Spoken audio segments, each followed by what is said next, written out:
అందరికీ నమస్కారాలు. ఆంధ్ర రాష్ట్ర ప్రజలు చాలా జాగ్రత్తగా రేపు 4వ తారీఖు కౌంటింగ్ విధి విధానంలో 3వ తారీఖు 4వ తారీఖు 5వ తారీఖు చాలా ఇబ్బందికరంగా ఉంటుంది సమస్యలు. ప్రజలు ఎక్కడైనా కానీ ఎప్పుడైనా కానీ సమస్యాత్మకమైన విషయాలలో తలదూర్చి ఇబ్బందులు గురయ్యే ప్రమాదాన్ని మాత్రం ఎన్నుకోవద్దని కూడా తెలియజేస్తాను. అదేవిధంగా రాజకీయ పార్టీలు రకరకాలుగా ఆలోచన కుయుక్తులతో ఉంటాయి. ప్రజలు కూడా ఆ విధానంలో మమేకాన్ని ఏర్పాటు చేసుకొని నిన్న పల్నాడు జిల్లా, అనంతపురం జిల్లా రకరకాలుగా ఏరియాలలో రిమాండ్కు పోయినట్టు ఆ సమస్యల మీద రిమాండ్లు పోవడము, ఇబ్బందులు గురి కావడం అనేది మానుకొని మీరు మీ విధానాలతో బాగా చక్కగా ఉండాలని కూడా తెలియజేస్తున్నాం.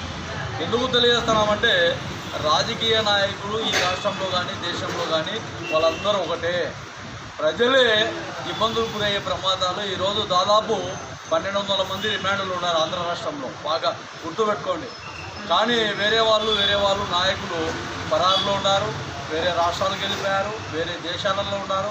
వాళ్ళేమో వాళ్ళ సేఫ్టీని చూసుకుంటారు. ప్రజలు, కార్యకర్తలు సమాజం గురించి ఆలోచన చేసి జాగ్రత్తగా ఉండాలని మళ్ళీ మనస్ఫూర్తిగా మహాజన రాష్ట్ర సమితి యొక్క విధి విధానంలో భాగంగా ఈరోజు ప్రొద్దుటూరులో ఒక కార్యక్రమ సమావేశంలో ఈ విషయాన్ని ప్రజలకు తెలియజేస్తున్నామని తెలియజేస్తాను. జై మహాజన, జై మహాజన.